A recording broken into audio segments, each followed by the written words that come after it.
102. Para pihak menurut catatan semuanya hadir. Putusan nomor 102 garing PHP-19/2021 demi keadilan berdasarkan ketuhanan yang Maha Esa.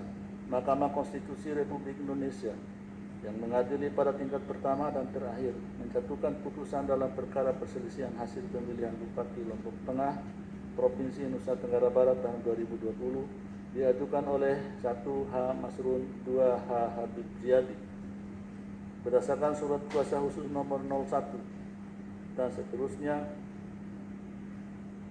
memberi kuasa kepada Husni Tamrin SH dan kawan-kawan. Selanjutnya disebut sebagai pemohon terhadap Komisi Pemilihan Umum Kabupaten Lombok Tengah berdasarkan surat kuasa khusus nomor 08 dan seterusnya memberi kuasa kepada Dr. Mahsan SH MU dan kawan-kawan. Selanjutnya disebut sebagai termohon berkenaan dengan permohonan tersebut. Berikut ini: 1. Lalu Patul Bahri, 2. MH Nursia berdasarkan surat kuasa khusus nomor 001 dan seterusnya memberi kuasa kepada Ali Usman Ahim SH MH dan kawan-kawan. Selanjutnya disebut sebagai pihak terkait. Membaca permohonan pemohon, mendengar keterangan pemohon, membaca dan mendengar jawaban termohon, membaca dan mendengar keterangan pihak terkait, membaca dan mendengar keterangan Bawaslu Kabupaten Lombok Tengah, memeriksa bukti-bukti pada pihak dan Bawaslu Kabupaten Lombok Tengah, duduk perkara dan seterusnya dianggap dibacakan. Pertimbangan hukum menimbang bahwa sebelum mempertimbangkan lebih jauh permohonan pemohon, Mahkamah memandang perlu untuk menegaskan kembali beberapa hal penting berkenaan dengan penyelesaian perselisihan hasil pemilihan gubernur, bupati, dan wali kota di Mahkamah Konstitusi sebagai berikut. Poin 1, 2, 3 dianggap dibacakan. Berdasarkan pertimbangan Mahkamah dalam putusan-putusan tersebut, Mahkamah akan mempertimbangkan keberlakuan ketentuan pasal 158 Undang-Undang Nomor 10 2016 secara kasuistis. Kewenangan Mahkamah dalam eksepsi menimbang bahwa sebelum Mahkamah mempertimbangkan lebih jauh kewenangan Mahkamah dalam mengadili permohonan akuo penting bagi Mahkamah untuk terlebih dahulu mempertimbangkan eksepsi termohon dan eksepsi pihak terkait berkenaan dengan kewenangan Mahkamah. Menimbang bahwa berdasarkan pasal 157 ayat 3 Undang-Undang Nomor 10 Tahun 2016 tentang perubahan kedua atas undang-undang dan seterusnya dianggap dibacakan, bahwa berdasarkan uraian pertimbangan tersebut di atas dengan merujuk pada ketentuan pasal 157 ayat 3 dan ayat 4 Undang-Undang Nomor 10 2016, maka Mahkamah berwenang mengadili permohonan akuo. Oleh karenanya eksepsi termohon dan eksepsi yang terkait berkenaan dengan kewenangan Mahkamah tidak beralasan menurut hukum. Tenggang waktu pengajuan permohonan dalam eksepsi menimbang bahwa sebelum Mahkamah mempertimbangkan kedudukan hukum pemohon dan pokok permohonan, Mahkamah terlebih dahulu mempertimbangkan eksepsi termohon mengenai tenggang waktu. Paragraf 3.5 seluruhnya dianggap dibacakan. Paragraf 3.6 menimbang bahwa permohonan pemohon diajukan di kepaniteraan Mahkamah pada hari Senin tanggal 21 Desember 2020 pukul 15.45 WIB berdasarkan akte pengajuan permohonan pemohon nomor 105 garis miring PAN dan seterusnya tahun 2020, sehingga permohonan pemohon diajukan masih dalam tenggang waktu pengajuan permohonan. Menimbang bahwa termohon dalam eksepsinya justru tidak membantah tenggang waktu pengajuan permohonan, melainkan mengakui bahwa permohonan pemohon diajukan masih dalam tenggang waktu pengajuan permohonan. Dengan demikian eksepsi termohon mengenai tenggang waktu pengajuan permohonan adalah kabur. Kedudukan hukum dalam eksepsi menimbang bahwa sebelum Mahkamah mempertimbangkan lebih lanjut permohonan akuo berkenaan dengan eksepsi termohon dan eksepsi pihak terkait mengenai kedudukan hukum pemohon yang pada pokoknya menyatakan bahwa pemohon tidak memiliki kedudukan hukum untuk mengajukan permohonan akuo karena tidak memenuhi ketentuan pasal 158 ayat 2 Undang-Undang Nomor 10 2016, Mahkamah terlebih dahulu akan mempertimbangkan kedudukan hukum pemohon sebagai berikut. 1 dan 2 dianggap dibacakan. Paragraf 3.9 dianggap dibacakan. bahwa berdasarkan pertimbangan di atas, pemohon adalah pasangan calon bupati dan wakil bupati dalam pemilihan bupati dan wakil bupati Lombok Tengah tahun 2020 dengan nomor urut 3. Menimbang bahwa berkenaan dengan pertanyaan berikutnya, pasal 158 ayat 2 Undang-Undang nomor 10 2016 menyatakan sebagai berikut. Poin A, B, C, D yang dibacakan bahwa perolehan suara pemohon adalah 155.391 suara, sedangkan perolehan suara pihak terkait atau pasangan calon peraih suara terbanyak adalah 199.299 suara, sehingga selisih perolehan suara antara pemohon dan pihak terkait adalah 43.908 suara atau 8,40% atau lebih dari 2.613 suara, sehingga melebihi persentase sebagaimana dipersyaratkan dalam pasal 158 ayat 2 huruf D Undang-Undang nomor 10 tahun 2016. Menimbang bahwa untuk dapat menerobos ketentuan pasal 158 ayat 2 huruf D Undang-Undang 10 2016 tersebut, pemohon pada pokoknya mendalilkan telah terjadi pelanggaran administrasi dan pelanggaran lainnya yang terstruktur, sistematis dan masif berupa angka 1, 2, 3 yang tidak dibacakan. Untuk mendukung dalilnya tersebut, pemohon mengajukan bukti P1 sampai dengan bukti P38.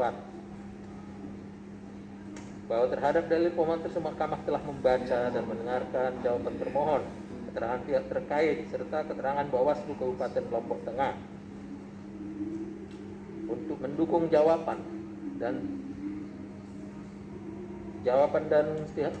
pihak terkait mengajukan bukti PT 1 sampai dengan bukti PT 27 dan Bawaslu Kabupaten Lombok Tengah mengajukan bukti PK 11 sampai dengan bukti PK 31.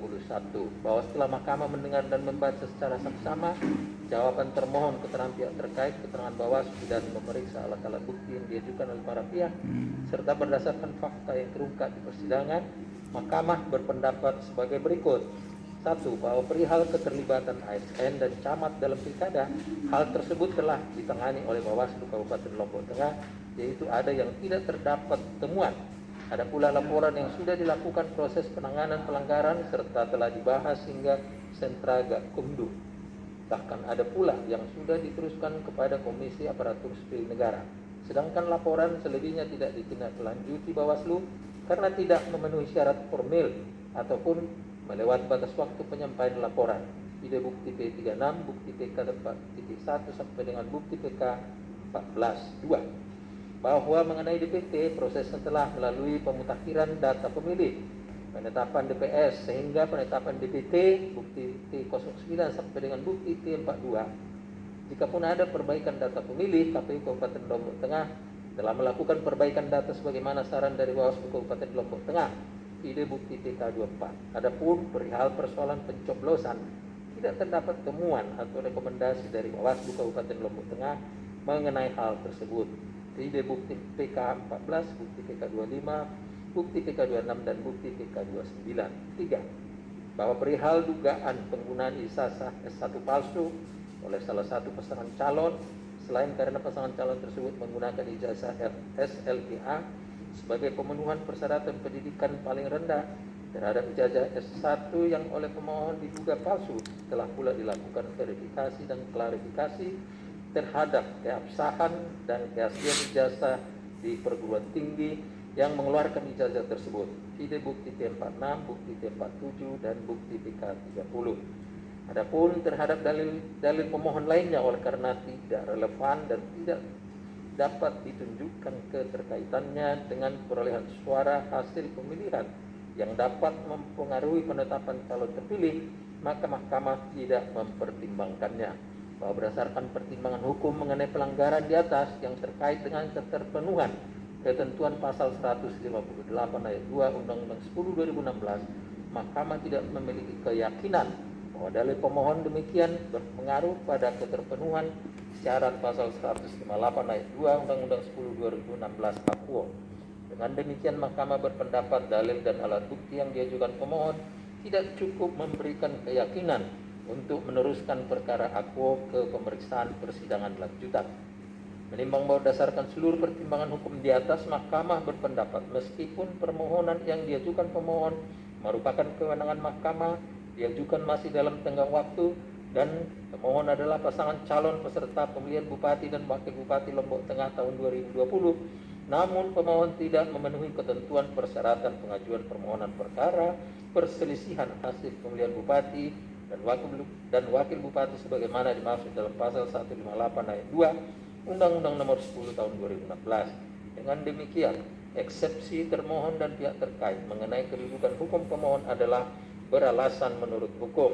Menimbang bahwa karena eksepsi termohon dan eksepsi pihak terkait mengenai kedudukan hukum pemohon beralasan menurut hukum, maka eksepsi lain dari termohon dan pihak terkait serta pokok permohonan tidak dipertimbangkan. Konklusi.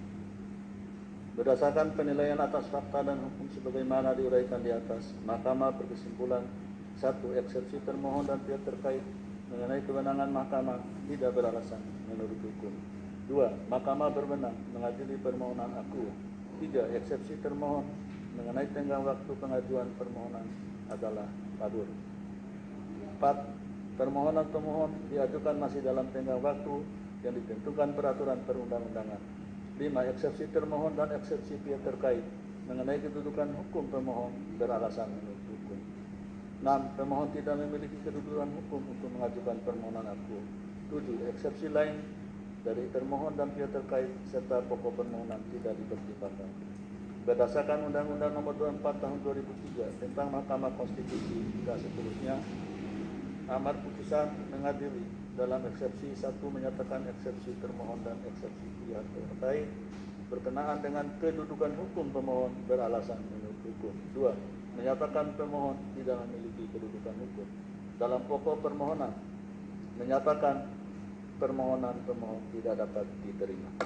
Demikian diputus dalam rapat permusyawaratan hakim oleh 9 hakim konstitusi, yaitu Anwar Usman selaku ketua merangkap anggota, Aswanto, Arif Hidayat, Manahan MP Sitongpul, Saldi Isra, Wahidudin Adams, Eni Nurbaningsi, Suhartoyo, dan Daniel Yusmi Pefoe, masing-masing sebagai anggota pada hari Rabu tanggal 10 bulan Februari tahun 2021 dan diucapkan dalam sidang pleno Mahkamah Konstitusi terbuka untuk umum pada hari Senin tanggal 15 bulan Februari tahun 2021 selesai diucapkan pada pukul 18.00 WIB oleh 9 hakim konstitusi tersebut di atas dengan dibantu oleh Jeffrey Porko Nanta Tarigan sebagai panitera pengganti dan dihadiri oleh pemohon atau kuasa hukumnya, termohon atau kuasa hukumnya, pihak terkait atau kuasa hukumnya, dan Bawaslu Kabupaten Lombok Tengah atau yang mewakili.